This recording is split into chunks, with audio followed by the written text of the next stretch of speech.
Bibo! Bagong bibo? Anong sikreto ng bagong bibo? Tikman mo! Paano? Bakit ako eh? Yan! Ang sikreto ng bagong bibo? Keso. Ayan. Ako po yung sila. Ayan. And these are some of the animation na mga ginawa ko. Hindi ko na po gagawin yung mga boses, pambata po kasi yan.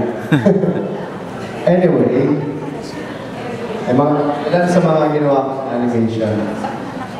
Sige, just to make this afternoon interesting, do you still listen to radio drama? Di ba, nung bata kayo, sige. Ayan, nung bata kayo, wala kayong TV kasi wala kayong choice. Kaya nakikinig kayo ng radio dramas sa DCRH. Kasi wala kayong TV. Nung mga 10 years old pa lang kayo. Okay. Sige po. Mamaya, i-relate ko yung radio drama sa mga advocacy na ginagawa natin, which is very important para ma-reach out natin ang mga grassroots level ng mga tao na hindi natin nararating. Kasi radio yan, kahit saan pwedeng mararating yan. And I'll do a radio drama live here in Holiday Inn, diba? Ward Base, Pampanga. Gusto niyo po makarinig ng live na radio drama? Sige po. Ngayon ko lang po gagawin niya para sa inyo. Dahil radio drama siya, huwag kayong titingin sa akin. Lahat kayo, I request to close their eyes and bow your heads. Sige po, sabay-sabay po tayo. Sige. Pag may nakita po ako nakatingin, hindi ko na po gagawin. Okay, sige po.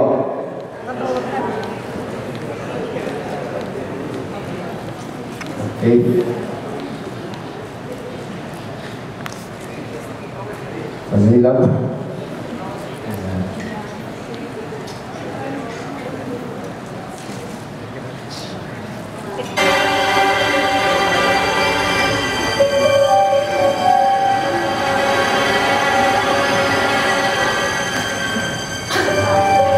Isang gabi ng lagi.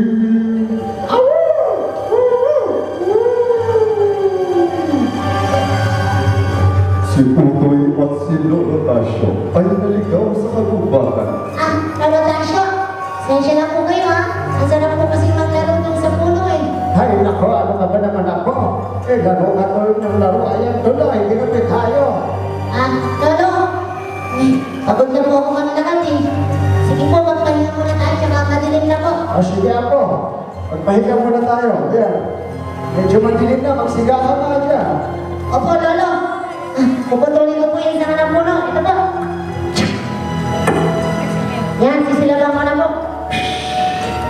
Yan, may apoy na. Apo, gumagalaw.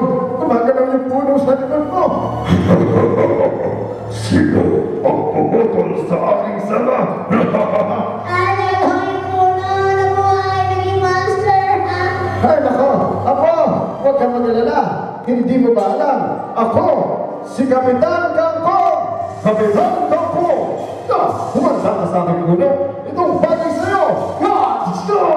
Ito ba? Ayan! Patay na ang puno! Ang galing mo, Lolo. Ayan. Hindi ako ang lolo mo. Ako, si Kapitan Kangkong! At yan natatapos ang kwento ni Lolo Tasyo at ni Kapitan Kangkong. Pwede na kayo You know what? That's the power of voice acting and radio drama. I can become someone in an instant. Hindi ko po kailangan ipakita mo anong itsura ko. And what happened in your imagination is you imagine kung ano po yung sinasabi ko. Isang bata. You can see someone na bata na related man sa inyo. Sino man, apo mo yan o anak mo.